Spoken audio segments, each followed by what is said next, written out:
Welcome everyone to my February Command & Conquer Rivals tier list. So obviously we're going to be going through every commander and unit and where I rate them in the metagame currently. There has recently been the patch nerfing Shade and Razorback. Obviously things are a little in turmoil still with those two nerfs. So this tier list is going to be, it's a little bit sketchy, I'll be honest. Obviously we're not sure where the meta is going to end up. So this is based on the current metagame, which is still adjusting to those nerfs. So some of this stuff might not be true in a couple of weeks when people figure out what's going on. But for now, I think this is a fairly accurate representation of what's happening. So before we start, we're going to just quickly want to show you guys, just to make this clear. So I've Googled a tier list, and the Wikipedia definition is a tier list is a list of playable characters or other elements of a video game subjectively ranked by their respective viability in high-level competitive settings.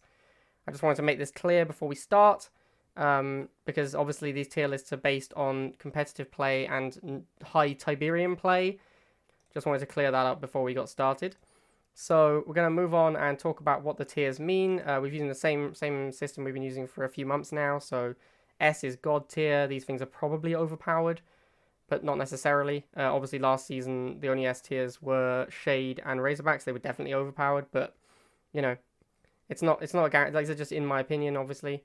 A tier is very strong units, so these are the units you're going to see make up, like, most decks are going to contain large numbers of these units. These are going to be the things you play against the most often. B tier units are good, so strong units, you're going to see these in decks quite often as well. C tier is playable but not recommended, so before people yell at me for things being in C tier, I'm not saying C tier is complete garbage. I'm just saying that, like, there's probably better options out there, and the best decks tend not to use these units. They tend to be using S through B tier units. And then D tier, I think, is just trash. These are the units that I just would recommend no one ever plays for high tier competitive play. So let's move on and start with the commanders like we normally do. So here is the commander list for January. And here is February. So actually quite a lot of changes on this one. Liang is still in S tier. I've left that plus on him even though he's still S tier because he's so busted. Liang is easily the most broken commander in the game. He's absolutely bonkers. He's way too good. The change to make him 40 cost was nonsense, obviously. But I talked about that last tier video. He's still just as insane as he was then. Yeah, basically you should just... There's almost no reason to ever play anything but Liang, except for Solomon being broken, because he's literally bugged to do too much base damage right now. So that's why Solomon is the only other GDI commander in A tier. Solomon is just, he is literally broken. He is bugged. He is doing 6,000 base damage. He should be doing 4,000 base damage. This means that you can Iron Cannon the base twice and do almost half of its hit points. This is obviously very, very strong. So the only decks we're really seeing at the top of the metagame right now, apart from the Liang decks, are the Solomon decks that are going for base kills. Obviously, the tempo play is also really strong, and now he costs 130. It's not as cost inefficient as it used to be. So yeah, Solomon, very solid right now, mostly in A tier because of the broken base kill. I didn't want to put him in S tier, even though that does need to be fixed, just because I don't think he's as good as Liang. So it didn't seem fair to have him rated the same as Liang, because Liang is still super busted. Seth has gone down a little bit. Seth, I think, is now solidly just A tier. I think Seth is the best Nod commander, but he's not, like, S tier level anymore. He just doesn't... Like, the metagame has shifted in such a way. We've got a lot more Razorbacks and so on, so popping up Flame Troopers somewhere is no longer as powerful as it used to be. So Seth is down to A. I've got Oksana moving down to B/A tier. This isn't so much because Oksana's bad, it's just that I felt like Oksana is no longer very good. Like, a lot of decks that used to play Oksana, like Fnatic Aggro, have been moving towards a Seth build instead. You see a lot more decks with Fanatics and Seth, so they use Fanatics for their boosts and therefore don't want to play Oksana. You really only see Oksana now in the super unit decks. So I mean things like Infernos and Avatars, like really high-end, powerful, expensive units, like tech decks, still play Oksana to boost their tech units. But generally speaking, she's falling out of favor with the more traditional aggro or mid-range decks. You really only use her when you have a specific unit you really want to boost. It's no longer just, I'm going to boost my Scorpion and that's the best commander. Seth has taken over a little bit in those decks. you now need to be playing like a Giga Cannon or Inferno or something to be worth playing that Oksana. Strong Arm's been bumped down to B as well. Strong Arm's still good, but just compared to Solomon and Liang right now, she just doesn't cut it. So it's not that she's weak. It, like I say, B tier is still, you know, strong commanders. These are good options. This is about balanced, I'd say. There's just no reason to play a balanced commander when you can play 2 broken commanders. Jade is still sitting in C for the same reason as before. Combat Missile isn't very good. She's only good with base kills. And now you have to get a chem unit to the base, which is much more difficult than just throwing missiles at the base. And Kane, still absolute trash. Just sitting in D tier. Sad for Kane. Kane is actually my favourite commander. I wish I could play Kane. I played Kane the whole time when he was good. But yeah, he's just not, sadly. So down in D tier. Okay, let's take a look at Nod. Here you can see the January rankings, and here is the February. As you can see, not a lot has changed. This is mostly because the patch has just hit, so it's difficult to identify exactly how this is going to affect the metagame. So this tier list is based primarily on where we're at right now, and the meta is a little slow to adjust. We're only a few days after the patch. The meta hasn't really settled yet. The Shade is still in S tier. I do genuinely believe that Shade is still a little bit too good, but it's a lot closer now, and it's actually very difficult to find a Shade deck that's truly, like, busted.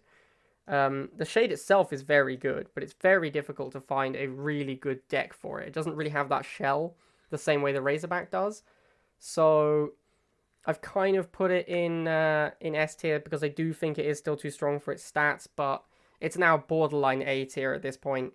I think it would be difficult, until someone finds the right deck for it, it's going to be difficult to justify any future nerfs right now. But the unit is still probably, I mean, it is still just better than Orca and cheaper. So it is still too good for its stats, but it doesn't have that home, so it is very difficult to find. I consider putting Stealth Tank in S tier. That's the only thing I want to talk about in A tier right now. I consider putting Stealth Tank into into S tier, sorry, but it's only really S tier when it's with Fanatics. The Fnatic Stealth Tank deck makes Stealth Tank look very, very, very strong, but that's because the boost gives it the extra movement speed, firing speed, and reload time to let it compete with all of the air units it needs to hunt down. Without boosts, it's really not an S tier unit at all, so I've left it in A, but it was borderline S, but only really when you play it with Fanatics. But that deck is very good. Fnatic and Stealth Tank, excellent combo. If you can micro the Stealth Tank well, you can get insane amounts of value out of it. But I didn't feel comfortable moving it into S tier because on its own it doesn't really live up to that hype. So in B tier, I've moved the Giga Cannon back up to B tier. This is because the Shade is no longer completely broken. You can actually beat Shades now. It's like a realistic proposition. So the Giga Cannon is no longer just like hard countered automatically by all Nod decks playing Shades. So you can actually play Giga again. I've seen it a little bit as well in some tournament play now. Not that much still because we are still in an air meta game, but it's like a solid unit now. It's not like a bad unit like it was before. I've moved the Venom down to B. This is because the Venom Shade deck is no longer anywhere near as strong as it used to be. The Venom Shade deck basically works on the principles that Venoms beat all of barracks because they beat missiles and lasers, which are the only barracks that shoot up. The Shade kills all War Factory. It basically removes War Factory from the game, so your Venom doesn't have to worry about that anymore. And then Phantom just beats basically all air.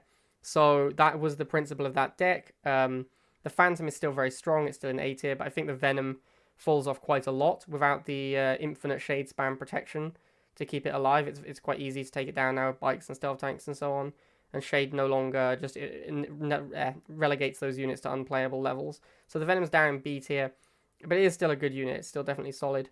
Scorpion is back up to B tier for the same reason as Giga Cannon. You can actually play these like aggro Fnatic decks again, and Scorpion is pretty good in them. Also, Stealth Tank is so popular right now, and one of the best answers to Stealth Tank is Predator and Scorpion. So Scorpion's back up to B, and Laser Drones are back in B. This is because Laser Drones were in C purely because there was no reason to play them when Shade existed. When Shade was 40 cost, there was no reason to ever play Laser Drones in your deck because the Shade was just better in every single way, pretty much. Like, it was more expensive, but it was so much more powerful, it didn't matter.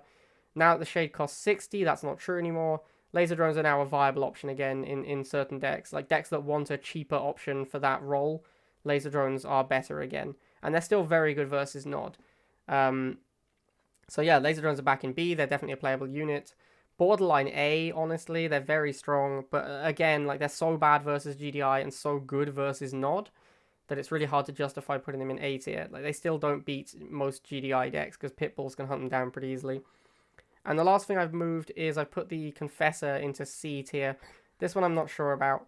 The Razorback is so much slower now that it's actually possible to stop Razorbacks from killing your Confessors. Confessor still gets wrecked by Razorback, but you can bring in things like Stealth Tanks or Phantoms to back up the Confessors and stop the Razorbacks from slaughtering them. So, apart from Razorback, there's not that many units in the metagame right now that really punish the Confessor. Things like Buggy and Rhino are really good against it, but you don't see them very often, and obviously Chemical Buggy is very good. But Chemical Buggy has not made a recovery yet from the Shade metagame. I suspect we'll start to see it picking up again in the next few weeks, but right now it's still not seeing a lot of play. Alright, so let's move on from that. Let's move on to GDI. Here is GDI January, and here is GDI February. As you can see, GDI has had even less changes than NOD. This is mainly because the Razorback nerf hasn't significantly impacted the Razorback deck. The Razorback deck, the Missile Razorback combo is still extremely strong. It still plays fairly similarly throughout the majority of the game. You still just keep your Razorback near your missiles, and it's very hard to remove it. So that deck is still probably the best GDI deck and hasn't really changed. However, there's a lot more Nod ground existing now that the Shade has been nerfed, which means that the Orca Bomber has moved up to A tier. The Orca Bomber, I think, is a genuinely sickening unit. I think this thing should really be S tier, but we're still in a fairly heavily air-based metagame, so I couldn't justify putting it there, because sometimes it's just not that good against your opponent's deck, and it's still not great versus tech. Like, Zone Troopers and Sandstorms still shut it down pretty easily. But it is gross. It's a really sick unit. I really don't like it. Its design. Things that kill everything on the ground are always really toxic design because it's so hard to fight them, plus some kind of super anti-air unit like a Hammerhead. So yeah, Borker I've put into A tier. Like I say, I think maybe it should be S, but I can't justify putting it in S right now because of the metagame. But it is, I think it needs nerfs. I think it is too good. It is a truly disgusting unit. It actually reloads faster than an Inferno, which is insane because it's so much stronger as well. So yeah, the re-emergence of ground-based Nod decks has bumped the Borker back up into A tier, because now if you play against Nod, your Borker will almost certainly be great again. Whereas before, obviously, everyone was playing Shade Venoms, so it didn't do anything. Missiles have gone down to B. This is because the Razorback missile combo is no longer super duper broken. It is still pretty good, but it's not like just the best thing you can be doing. Or actually, it probably is still the best thing you can be doing with GDI, but not by as much as it was. So they're down in B tier along with lasers. Missiles and lasers, I have a bit of a odd relationship with. As everybody knows, they are one of the best. They're basically like the best combat mechanic in Rivals because they're so cheap and so efficient versus the correct targets that when you're behind, missile and lasers are one of the few things that can really bring you back into a game. But they are so poor in their actual combat potential. They're slow. They go down very easily to get counters. But they're super cheap. So, you know, then if you're winning a game, you don't really want to be making missiles and lasers most of the time. You only really make them to come back into the game. So they are very strong units, but at the same time, when you're winning, you never want them because they're not strong enough. Like, you want to invest in more expensive, more powerful units. So I do think they belong in B. They're such a core unit to the game, it's very hard to work out if they're too strong or not strong enough or just right. But yeah, I know for sure that Rivals would be a completely different place without missiles and lasers existing, and I have no idea what that metagame would look like.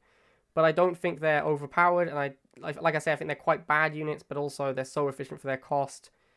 I don't know, it's hard to determine where they should go, so I've put them in B tier. And the Predator is back into B tier. This is because of the Shade nerf. Nod does not just ignore War Factory now. A lot of Nod decks are back to playing War Factory, which the Predator is pretty good against. So yeah, Predator no longer complete trash, back in B tier. As you can see, nothing else has really changed. I want to give some quick mention to the MG and the Snipers.